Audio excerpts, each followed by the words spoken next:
The weight of empty hands. The snow did not care that Penny had nowhere to go.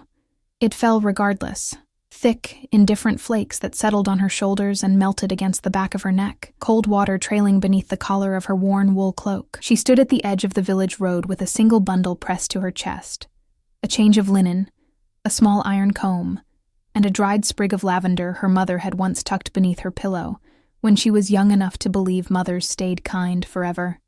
She was 24 years old, and she had just been handed back like faulty goods at a market stall.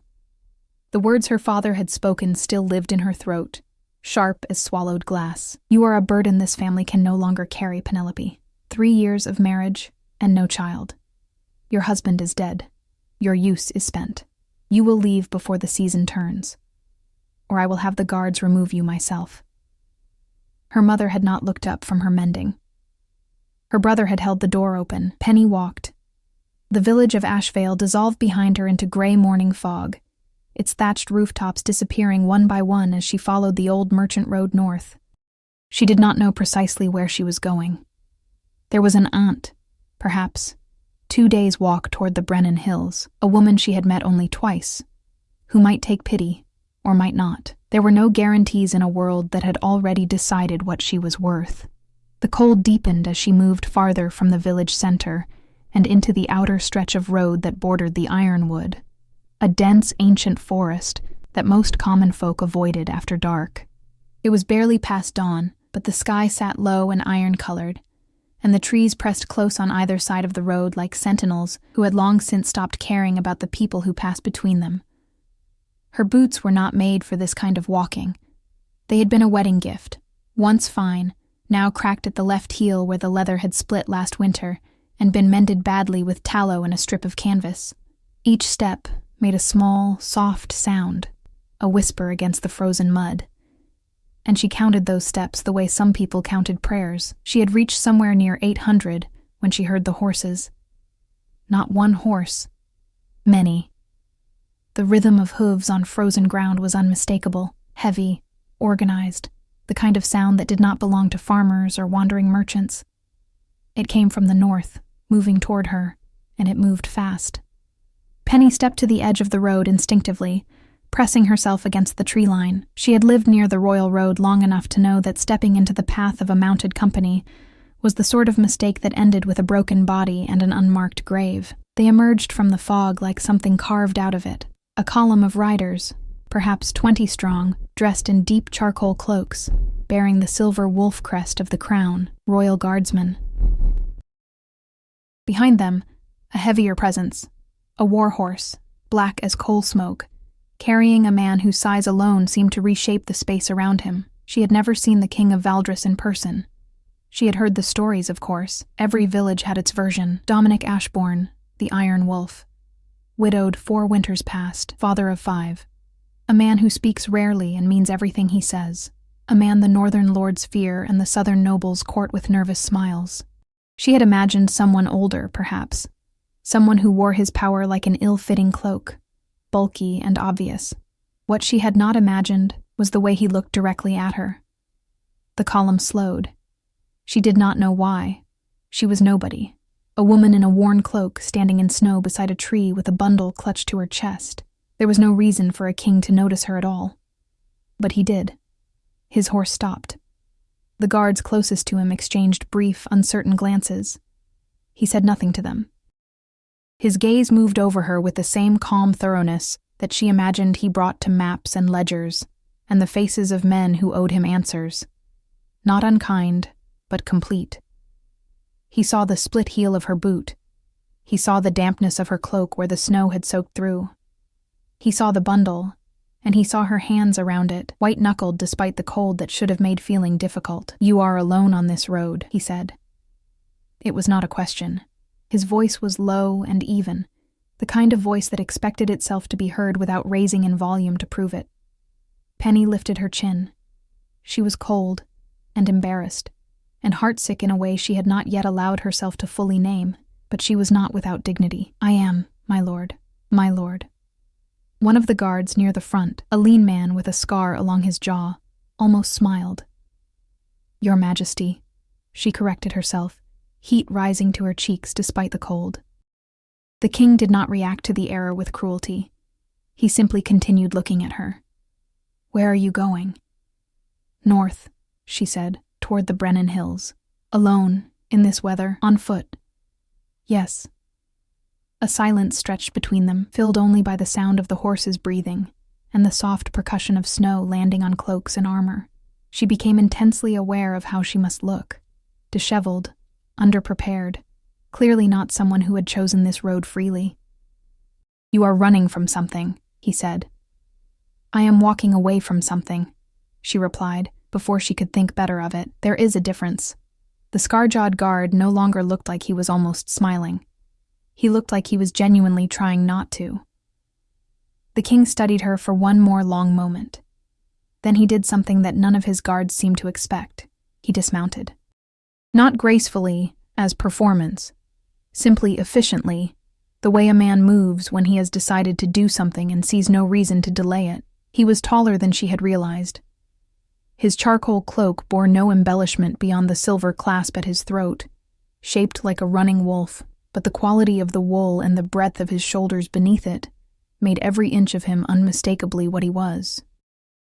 He reached into the saddlebag at his horse's flank and withdrew a folded blanket, heavy, oiled wool, the kind made for soldiers on winter campaigns, and held it out to her. Penny stared at it. "Take it," he said. "The road to Brennan Hills is another day and a half in good weather. In this it is 2. You will not reach it in what you are wearing." She did not move immediately. Something in her chest was doing something complicated. Pride and cold practical sense and confusion all tangled together. Why? The question surprised him, not visibly, not in any dramatic way, just a slight pause, a fraction of stillness, as though people did not often ask him that. "Because you need it," he said. "And I have it." She took the blanket. It was heavier than she expected, and it smelled of wood smoke and pine resin, and something she could not name, not unpleasant. She pulled it around her shoulders over the damp cloak, and the warmth was almost violent in its immediacy, the kind that made her realize how cold she had been, by showing her what it felt like not to be. He remounted. His guards fell back into formation with the practiced ease of men who had long since learned not to question the king's brief, unexplained stops. He gathered his reins, and then, pausing once more, he looked down at her from the height of his horse. "Ashvale is half a league behind you," he said. "If you are walking away from something there, you might consider that Valdres Castle is 2 leagues north. The steward there occasionally takes on household staff for the winter months." Then he rode on. The column moved past her, 20 riders dissolving back into the gray morning fog as though they had never been, the sound of hooves fading until all that remained was snow and silence, and the distant creak of bare winter branches. Penny stood on the road for a long time. The blanket was warm. The castle was north. Her aunt might not take her in, and something about the way he had looked at her, not with pity, not with contempt, not with the casual dismissal she had grown so accustomed to wearing like a second skin, had planted a small, inconvenient question directly in the center of her chest. Why does a king stop for someone like me? She adjusted the bundle under her arm. She turned north. Walls that remember. Winter Valdres Castle did not welcome people so much as it absorbed them. Penny understood this the moment she passed beneath the outer gatehouse, and felt the shadow of the stone archway close over her like a held breath. The walls were old, not merely aged, but ancient, the kind of old that accumulates its own weight and presses it gently downward on everyone who enters. The mortar between the stones had been patched and repatched so many times that the wall itself looked like a map of every winter it had survived, which, she suspected, was exactly what it was. The guards at the gate had looked at her with a particular expression of men trained to be suspicious of everything, and permitted to show it only in their eyes. She had told them, quietly, that she had been directed here by, and then she had stopped, uncertain how to say it, without sounding like a woman who had lost her wits in the snow. By the king, she had finished. He mentioned the steward, household staff for the winter. The guards had exchanged a glance she could not fully interpret, and then the elder of the two had sent a boy running ahead, while the other showed her through a smaller side entrance that bypassed the main courtyard. The passage was narrow and smelled of cold stone and old torch smoke, and it opened eventually into a corridor where a stout woman in a gray wool dress and a ring of iron keys was already waiting, arms folded, expression carefully neutral. "I am Marta," the woman said. "Head of household. You are the woman from the road." It was not a question, which seemed to be a pattern in this castle. "Penny," she replied. "Penelope Voss. I was—" She paused. Wife felt wrong now, like wearing a dress that no longer fit. "I am in need of work." Marta's eyes moved over her with the efficiency of a woman who had assessed 1,000 people and wasted no sentiment on the process. She noted the quality of Penny's hands, not idle hands, not soft ones, and the steadiness of her posture despite the exhaustion she was clearly carrying, and the fact that she had not embellished her request with unnecessary pleading. "Can you cook?" "Yes." "Manage a larder?" "Yes." "Work without complaint in cold rooms before the household is awake?" "I have done little else for 3 years," Penny said, and meant it without bitterness, only fact. Marta unfolded her arms. "The castle is short-staffed for winter. 2 kitchen maids left before the first snowfall.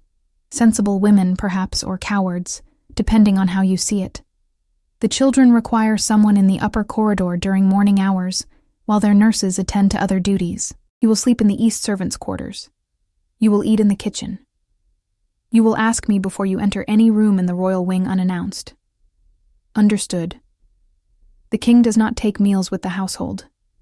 He eats in his study or in the great hall if there are guests, which there are not currently."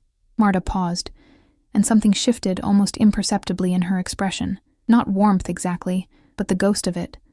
"He is not a difficult man to work for." "He is a quiet man, which some people mistake for difficult. Do not make that mistake." Penny nodded. She did not explain that she had already spoken to him. It did not seem like information that would serve her well on her first hour inside these walls. She was given a room barely larger than the bed it contained, with a small window that looked out onto the inner courtyard, and a brazier that needed coaxing before it gave heat. The blanket from the king's saddlebag she folded carefully and placed at the foot of the bed. She changed into dry clothing, combed her dark hair back with the iron comb, and then sat on the edge of the mattress for exactly the amount of time it took to stop feeling like a woman who had been discarded and start feeling like a woman who had found a floor to stand on. It was not a long sit. She had never been able to afford long sits. The children found her before she found them. She was in the upper corridor the following morning, carrying a tray of warm bread and honeyed butter toward the nursery as Marta had instructed, when the door at the far end opened and a small figure barreled out with the particular velocity of a child who has been told to stay put and has decided that instruction does not apply to them. He was perhaps 5 years old, dark-haired, with his father's gray eyes. She recognized them immediately, and a wooden sword clutched in one fist that was nearly as long as he was. He stopped when he saw her, arrested mid-escape by surprise. "You are new," he announced. "I am," Penny agreed. "And you are supposed to be inside. I am a warrior. Warriors do not stay inside. Warriors also eat breakfast," she said, and held up the tray slightly. Honey bread. He considered this with the gravity of a military council. Then he turned on his heel and went back through the door, leaving it open behind him in clear invitation. The nursery was warm and smelled of candle wax and dried herbs. 4 more children were arranged in various states of mourning. 2 girls seated at the small table near the window. 1 older boy standing at the bookshelf with the expression of someone pretending not to be interested in breakfast, and a girl of perhaps 8, sitting cross-legged on the floor with a piece of charcoal and a flat piece of slate, drawing with deep concentration. Penny set the tray on the table. She learned their names gradually through the natural chaos of 5 children and warm bread. The small warrior was Edmund, 5. The girls at the table were twins, Clara and Nell, 7, identical in face but opposite in temperament, Clara talkative and Nell watchful. The boy at the bookshelf was Thomas, 10, who had his father's quietness and used it like armor. And the girl on the floor was Iris, 8, who looked up from her slate only long enough to say, "You smell like lavender," and then returned to her drawing. Penny touched the dried sprig tucked into her pocket and said nothing. She spent the morning hour with them, learning the particular landscape of 5 personalities, their arguments and alliances, the way Edmund deferred to Thomas despite pretending he didn't, the way Iris observed everything and filed it away somewhere behind her careful eyes. By the time their nurses returned, Penny had a clearer sense of this family than she had expected, and a complicated feeling settling in her chest that she did not immediately name. These were children who had lost their mother. They did not speak of it, not directly. But it lived in the way Clara sometimes stopped mid-sentence and looked at the door, as though expecting someone who never came. It lived in the way Thomas stood slightly too straight, the way a boy stands when he has decided that someone must, and elected himself. She did not pity them. Pity was a soft, useless thing. She simply saw them. She saw their father for the second time that evening. She had not expected it. She was returning the tray to the kitchen through the rear passage when she turned a corner and found the corridor no longer empty. He was standing at the window at the far end. Not pacing. Not reading. Simply standing with one hand braced against the stone frame, looking out at the courtyard below where snow was falling again, steady and quiet. He had not changed from his riding clothes, which meant he had come in from somewhere and had not yet made it to his own chambers, or had not tried. There was mud on his boots, and a tension in his shoulders that he was not performing for anyone because he believed himself alone. Penny stopped. She considered retreating. He turned before she could. For a moment, neither of them spoke. She watched the recognition settle across his face. Not surprise exactly, more like a door opening onto something he had not quite anticipated. "You came," he said. "The road to Brennan Hills is 2 days in this weather," she replied. "You said so yourself." Something moved at the corner of his mouth. Not quite a smile. More like the shape a smile leaves behind. "Marta has placed you in the East Wing." "She has.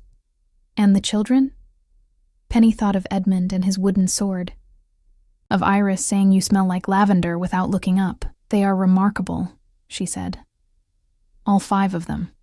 He looked at her with that same complete, unhurried attention he had shown her on the road. The kind that made her feel both seen and slightly unsteady. Most people find them exhausting. "Most people are not paying close enough attention," she said. The almost smile deepened by a fraction. Then he straightened, seemed to remember something, the weight of himself, perhaps, or the weight of what he was, and the careful neutrality returned to his expression like a curtain drawn. "Good evening, then," he said. "Good evening, Your Majesty." He walked past her down the corridor. She stood with the tray in her hands, listening to his footsteps fade, and became uncomfortably aware of something shifting very quietly inside her. A thing she had no name for yet, and no business having at all. Behind her, from somewhere deeper in the castle, she heard a child's laughter, bright and brief as a struck bell. And then silence. She was not the only one learning to live inside these walls. She wondered, walking back to the kitchen, what the king was learning to live without. What the fire reveals. Winter settled into Valdris Castle, the way it settled into old bones. Slowly, completely, until it became difficult to remember what warmth had felt like before. 3 weeks passed, then 4. Penny learned the rhythms of the castle the way she had always learned things. By watching, by listening, by arriving early and leaving late. She learned that the kitchen fire needed stoking before dawn, or the morning bread would never rise properly. She learned that Thomas read until long after the candles should have been put out, and that if she left a small lamp burning in the upper corridor, he would not strain his eyes against the dark. She learned that Edmund sleepwalked on nights when the wind was loud, and that Iris kept a collection of smooth river stones arranged by color along her windowsill, and that Nell, the quieter twin, sometimes stood outside her sister Clara's door in the night, listening to make sure she was still breathing, in the particular way of a child who has already learned that people can disappear. She learned that the king ate alone, not because he was forbidden company, because he had stopped expecting it. This she gathered not from anything he said, but from the small evidence of his habits, the single cup on the study tray, the chair at the great hall table that was always set and always cleared untouched, the way the kitchen staff prepared his meals with efficient care, and then spoke of him in the brief, careful tones people use for things they consider both admirable and sad. 4 winters since the Queen passed, Marta told her one evening. the two of them working by firelight in the kitchen after the household had gone to bed. Marta had begun speaking to her in the evenings, not warmly, exactly, but with the frank openness of a woman who had kept her own counsel for too long and found that a good listener was a rarer thing than good wine. Fever took her in 3 days. The king was at the northern border. He rode 4 days without rest to reach her. Arrived the morning after, Penny kept her hands moving, pressing dough against the floured board. He did not make it in time. No. Marta set down her knife. He has not spoken her name since. Not once. In 4 years. The children know not to either. She paused. That is not grief, to my mind. That is a man who has built a wall around something and stationed himself in front of it. Penny thought about the window in the corridor, the mud on his boots, the shape of a smile that never quite finished. He is still there, though, she said quietly, behind the wall. Marta looked at her for a long moment. Yes, she said finally. He is. The trouble began, as trouble often does in castles, with a visitor no one had invited. Lord Cassel arrived on a Tuesday morning with 12 riders, a fur-lined cloak that cost more than most villages earned in a year, and the particular smile of a man who has decided in advance that he will get what he wants. He was a northern lord, broad-shouldered, fair-haired, somewhere past 40, with sharp blue eyes that moved over every room he entered, the way a merchant's eyes move over a market stall, assessing, calculating, deciding what to bid on. Penny saw him first from the upper corridor window, watching the riders enter the courtyard below. She did not know who he was then. She learned quickly. Lord Cassel of the Dreven province, Thomas said from behind her, appearing at her elbow with the silent approach that still startled her sometimes. He had begun doing this, materializing beside her during the morning hour, ostensibly to collect a book from the corridor shelf. But actually, she had come to understand, because he preferred her company to saying so. He has come 3 times since Mother died. He always brings gifts for us. Is that not kind? Penny asked. Thomas's expression was 10 years old and 40 years old simultaneously. The gifts are for us. The visit is not. She looked at him. He wants to be the next king's consort, the boy said, with the flat precision of someone repeating a fact rather than an opinion. He has a daughter. He wants Father to take her as queen. He paused. Father won't. How do you know? Because Father looks at him the way he looks at problems he has already decided how to solve, Thomas said. He's just waiting for the right moment to say it. Penny turned back to the window. Cassel was dismounting now, laughing at something one of his own men had said, a large and performative sound that carried even through the stone and glass. And in the meantime, Thomas said, picking up his book, Lord Cassel walks through every room in the castle like he already owns it. He left. Penny remained at the window a moment longer, watching Cassel's gaze move across the courtyard with that merchant's assessment, and felt something she could not yet name settle uneasily at the base of her spine. The first time Cassel spoke directly to her, she was carrying linens through the great hall. You there, he said, from across the room. He was standing near the fireplace with a cup of wine, having apparently dismissed whatever attendant had been keeping him company. Come here. She crossed the room, set the linens down on the edge of the long table. My lord. He looked her over with the same calculating eye she had seen from the window. Up close, the sharpness of his gaze was more pronounced. Not cruel, but acquisitive, the look of a man who sorted everything into useful and not useful. You are new, he said. I don't recall you from my last visit. I joined the household a month past, my lord. He swirled his cup. Pretty enough for a servant. What was your position before this? The question was designed to reduce her, and she recognized the design clearly.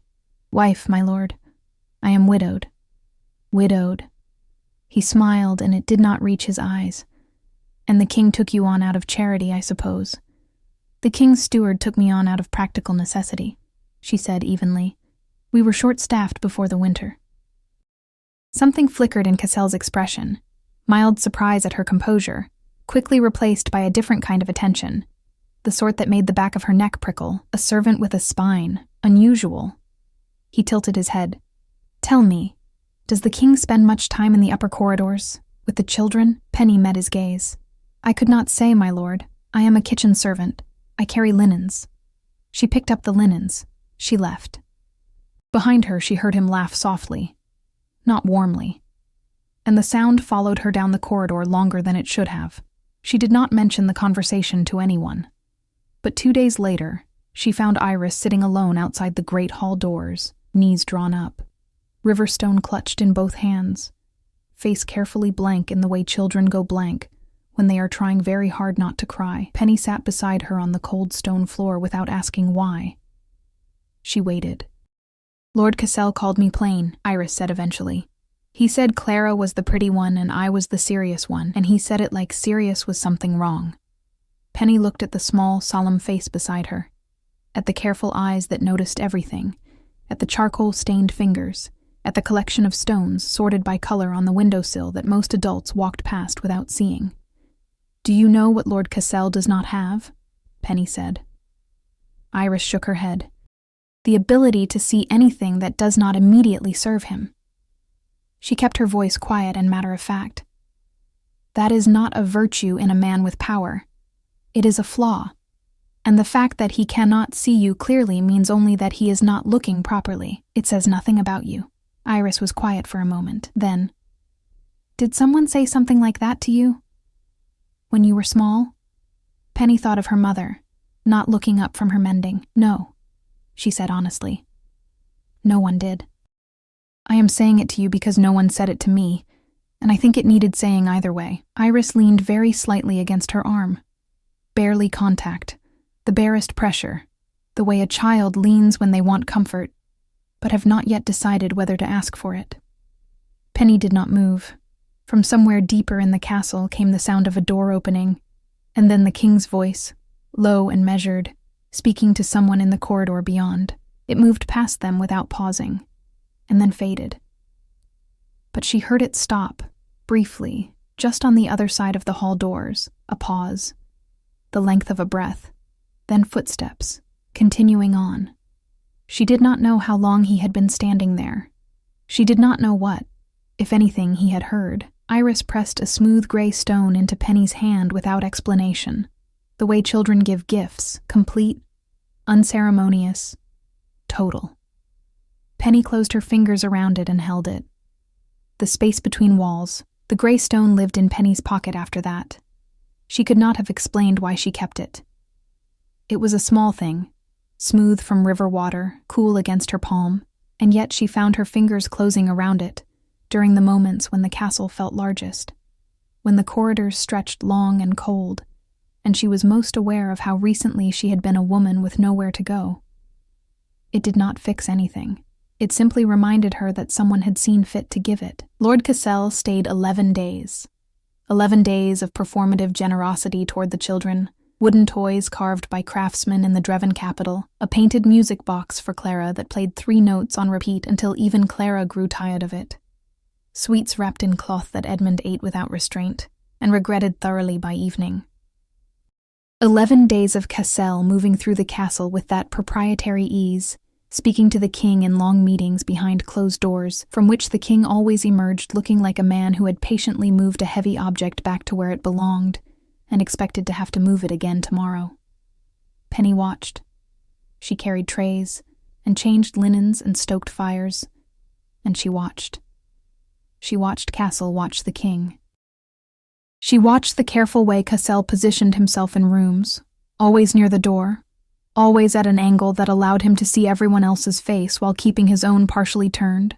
She watched the way he smiled at the children when the king was present and let his attention slide off them when he was not. She watched him catalog the household, the guards, the servants, the layout of corridors, with an interest that went well beyond the social curiosity of a visiting lord. Thomas saw it too.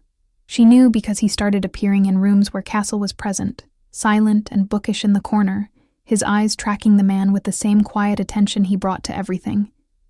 He never said anything directly to Penny about it. But one morning he left a book on the kitchen table, a history of the Dreven province, open to a page describing Lord Cassel's family. She read it while the bread was rising and noted, with a cold feeling that had nothing to do with the temperature, that Castle had been twice married. Both wives had died within 2 years of the wedding. The histories cited illness both times. The histories, she thought, were probably not wrong exactly. But they were probably not complete either. She closed the book and returned it to the corridor shelf. That evening, she did something she had not yet permitted herself to do. She knocked on the study door. The king opened it himself, which surprised her. She had expected a guard, or silence, or the instruction to leave the tray outside. Instead, the door swung inward, and there he was. No cloak, linen shirt, candle lit, with the particular look of a man interrupted mid-thought, who has not yet decided whether to be annoyed by it. Penny. He used her name. She noted that he had learned it, which meant someone had told him, or he had asked. "I am sorry to disturb you, Your Majesty." She kept her voice low and even. "I will be brief." He stepped back from the door, which she took as permission to enter. The study was smaller than she had imagined. Not the grand chamber of a man performing power, but a working room, cluttered with purpose. Maps on the table.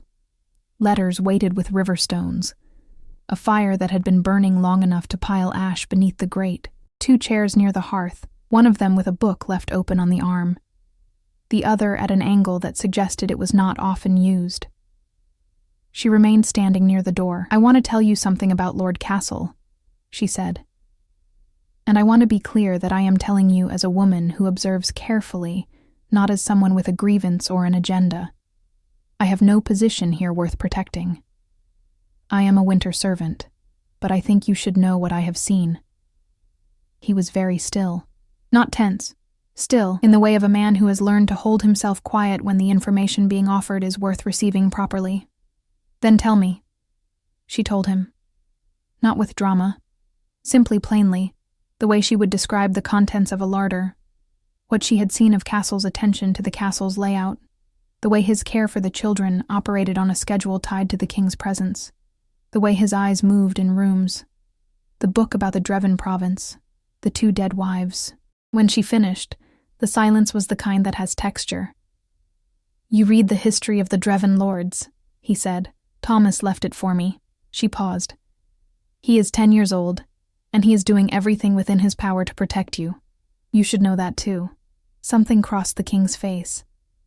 Not quite pain, not quite pride. A compound feeling that had no clean name. He looked at the fire for a long moment. "Cassel has been pursuing a marriage alliance for 2 years, he said, not as explanation, but as acknowledgement, filling in what she already half knew. His daughter, Lena, 17 years old. He presents it as a benefit to the kingdom. Stability, Northern Alliance. 5 children who need a mother. And what does he gain? Access, the king said simply.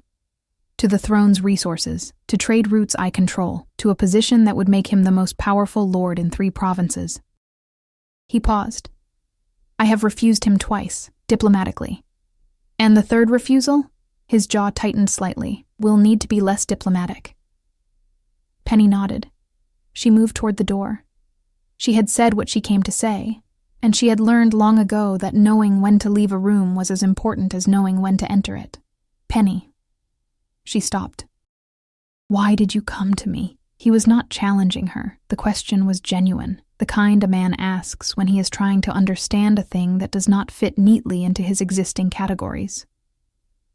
You could have said nothing. It is not your concern. She considered the question honestly. Iris gave me a stone, she said finally, and Thomas leaves books where I will find them. And Edmund told me last week that I make better bread than the woman before me, which from him is apparently the highest possible praise. She met his gaze across the candlelit room. It is my concern. I do not know how not to make it so. The king looked at her for a long moment, that complete, unhurried attention that she had stopped trying to brace against, because bracing did not help. Good night, he said quietly. Good night, Your Majesty. Castle left 2 days later. He departed with the same performance he had arrived with. Loud, generous, promising a return visit in the spring. He embraced Edmund, who bore it with the stoic endurance of a 5-year-old warrior. He kissed Clara's hand with courtly flourish. He nodded at Thomas, who nodded back with his father's precise neutrality. He did not look at Iris. He did look at Penny. It was a brief look, and it carried something she recognized. The expression of a man who has identified a variable he had not accounted for, and is deciding what to do about it. She held his gaze without expression. He smiled, turned, and rode out through the gatehouse. Marta appeared beside Penny as the last rider cleared the arch. "He will come back," the older woman said. "I know," Penny replied. "He does not like to leave things unfinished." "Neither do I." Marta looked at her sideways. Something in the older woman's expression had been shifting over these weeks. The careful neutrality softening at its edges. The way ice softens at the seam before it breaks.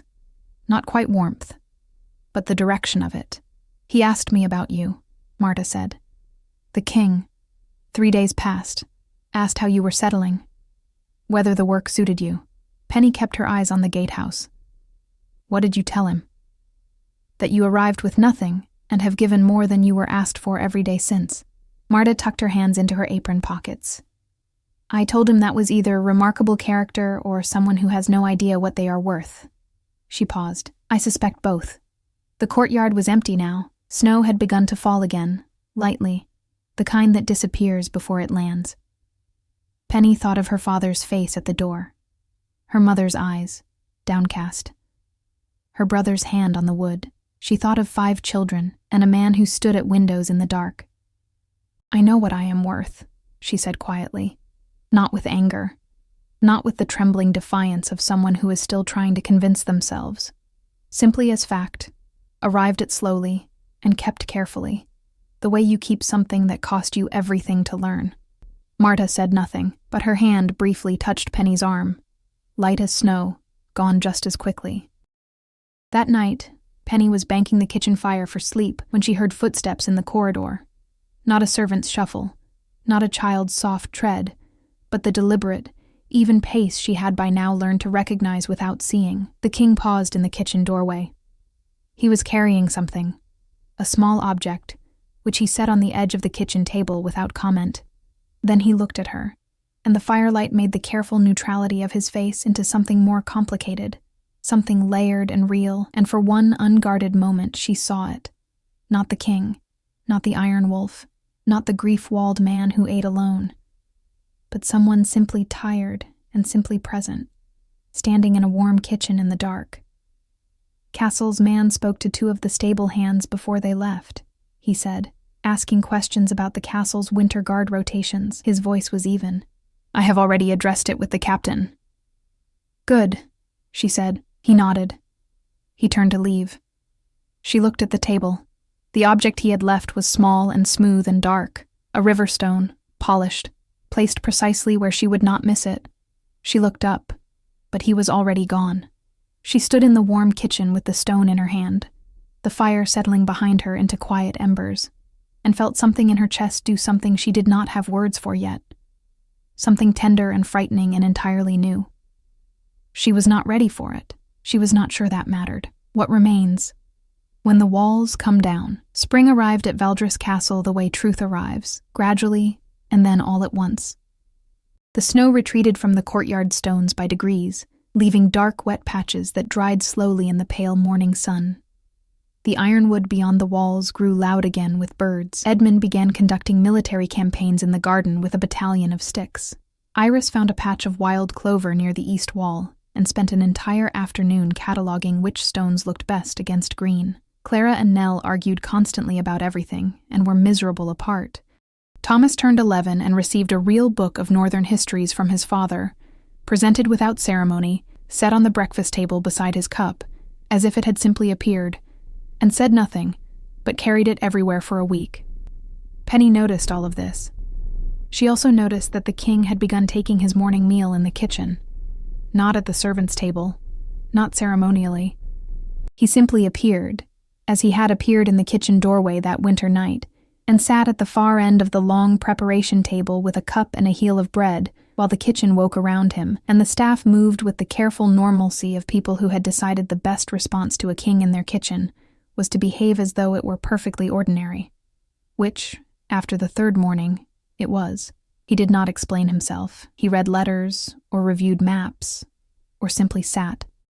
Sometimes he and Penny spoke, not about anything dramatic, the children's moods, the state of the larder, whether the Northfield flooding would delay the spring grain, small words that built something slowly, the way small stones build a wall, except this was not a wall, this was something else, something with windows in it, something that let light through. She was aware of what was happening. She was not naive, and she was not a girl.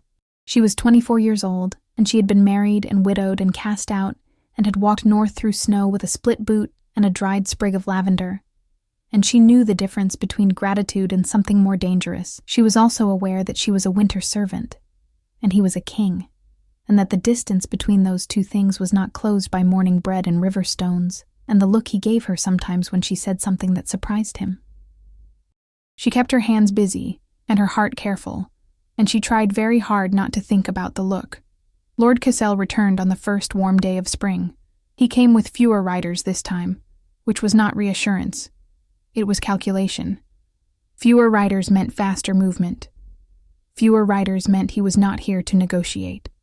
He rode through the gatehouse with the smile of a man who has spent a winter making plans and has arrived to implement them. Penny was in the upper corridor when she heard the commotion in the courtyard below. She went to the window and felt the cold certainty from autumn return to the base of her spine. Sharper now, more specific. She went to find Thomas. He was already at his own window, book closed, watching the courtyard with his father's gray eyes and his father's still expression. When she came in, he did not turn. He brought a woman, Thomas said. Penny looked. Behind Castle's horse, on a gray mare, sat a young woman, 17, perhaps, pale and fair-haired, her posture rigid with the particular tension of someone who has been told exactly how to sit and is concentrating very hard on doing it correctly. Castle's daughter, Lena, present in person this time, the negotiation made flesh. "Stay here," Penny told Thomas. "All of you stay in the upper wing until I come for you." He looked at her then. "What are you going to do?" "I am going to carry a tray," she said. "And listen." She was not supposed to be in the corridor outside the great hall. She was carrying a tray, legitimately because she had learned that a woman with a tray in her hands is invisible to men who are busy being important, and she moved slowly, and she listened. The voices were clear enough through the old door. Cassel's, expansive and warm, laying out his proposal with the confidence of a man who has rehearsed it many times. The king's, measured and sparse, asking questions rather than offering responses. And beneath the words, the structure of it, Cassel presenting his daughter's presence not as an offer, but as a fait accompli, as though the girl being physically in the castle made the marriage already half real. Then Cassel said something that made Penny's hands go still on the tray. "The servant woman," he said, almost casually. "The dark-haired widow in your household. I have made inquiries. Her family cast her out for barrenness. Her words, from a conversation my man overheard. A barren woman with no family, no position, no standing. And yet she appears to have your ear in ways that concern me. She is a disruption to the natural order of this household, Your Majesty. I would recommend her removal before my daughter takes her place." The silence that followed was very long. Penny did not move. She stood in the corridor with the tray in her hands and felt the word land, barren, the way she had felt it every time it had been used against her, like a door being shut and locked from the inside. She had carried that word for 3 years. Her husband's family had whispered it. Her father had said it plainly. Her brother had held the door. She had walked north through snow rather than let it be the last thing said about her. "Get out." The king's voice. 2 words. Quiet as the moment before a storm breaks. "Your Majesty, I only meant, you have spoken of a woman in my household by name, in a meeting where she is not present to respond, using information gathered by a man you planted in my stables." His voice did not rise. It simply became the only sound in the room. "You have brought your daughter here without invitation, as though her presence would make refusal impolite. You have mistaken my patience for agreement and my silence for consent. You will leave this castle before nightfall. Your riders, your daughter, and every man you brought with you." A pause. "And if I refuse?" "You will not." Flat. Final. The tone of a man who has calculated the outcome and found it uninteresting. Because you are not yet certain how much I know about your 2 previous wives. And you are smart enough to understand that my uncertainty on that subject is the only thing protecting you right now. The silence was absolute, then Castle's footsteps, retreating. Penny moved before she thought about it. She went to the east garden, because she needed air, and because her hands were shaking slightly, and she refused to let them shake where anyone could see. She set the tray on the stone bench and pressed her palms flat against the cold wall and breathed. She heard him before she saw him, that familiar even pace crossing the garden flagstones. The king stopped a few feet from her. He said nothing immediately. She did not turn around. "You heard," he said. Not a question. "I was in the corridor." She kept her voice steady. "With a tray." "Of course you were." She turned then. His expression was not the careful neutrality she had come to know so well. It was something else, something that had been waiting behind the neutrality for a long time, patient and quiet, the way things wait in winter. "You did not have to say that to him," she said, "about not knowing how much you knew. You could have simply dismissed him." "I could have," he agreed. "That was protection." "Yes." She looked at him. He looked at her. The spring garden was very quiet around them. Birdsong, distant, and the soft sound of water running somewhere under the stones. "I am Barren," she said, simply, the way she had told Marta she could cook. Fact, not wound. Or not only wound, not anymore. That is the truth of it. I cannot give you more children. I cannot give you an heir. I am a winter servant with no family name and a split boot I mended with canvas. And I am telling you this plainly because you deserve plainness, and because I think you have had enough of people who say only what they calculate you want to hear. He was quiet for a moment. "I have 5 heirs," he said. "I know. I am not looking for heirs." He took one step toward her, measured, deliberate, the way he did everything. "I have spent 4 years building walls because walls are easier than the alternative. Because the alternative requires letting someone pass them. And the last time I did that, I arrived 3 days too late." His voice did not break, but something in it became very precise. The way voices become when they are carrying more than they were designed for. "I have not been looking for a queen. I have not been looking for anything." He paused. "And then a woman walked north through snow in a broken boot and told my daughter that the fact someone cannot see her clearly says nothing about her." Penny's throat tightened. "I do not want a political alliance," he said. "I do not want a mother for my children selected by a lord with an agenda. I want—" He stopped, as though the sentence required the same courage as anything else he had ever done. "I want to know if you would stay. Not as a servant. Not out of necessity." His gray eyes were steady on hers. "I want you to stay, because you choose to." The garden was very still. Penny thought of her father's door, her mother's eyes, the road north and the snow, and the way the king's blanket had smelled of wood smoke and pine resin, and something she had not been able to name but had kept close anyway, folded at the foot of her bed all winter long. She thought of 5 children and a river stone in her pocket. She thought of a man who stood at windows in the dark and had learned, maybe, to stand somewhere warmer. "I am not an easy person," she said. "I watch everything and I say what I think, and I knocked on your study door without being invited. I remember. And I will not pretend to be something I am not in order to make a room more comfortable. I would not want you to."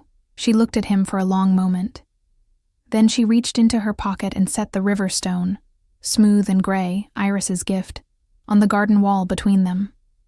"Then I choose to stay," she said. He reached out and placed his hand over hers on the stone, warm, steady, the briefest of touches, and the look on his face was not the king's careful neutrality and not the grief-walled man who ate alone.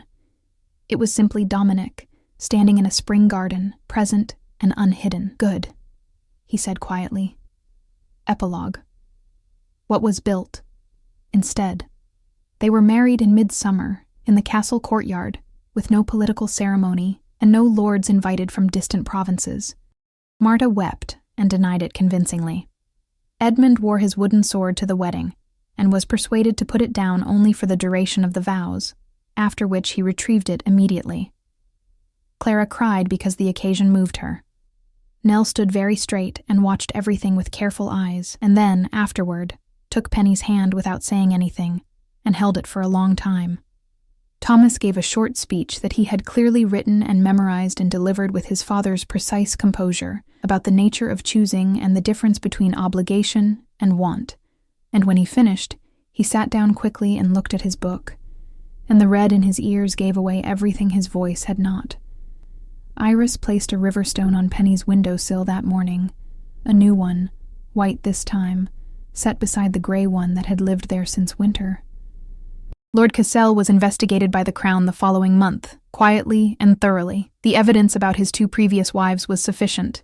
He was stripped of his northern holdings, and confined to his family estate under permanent supervision.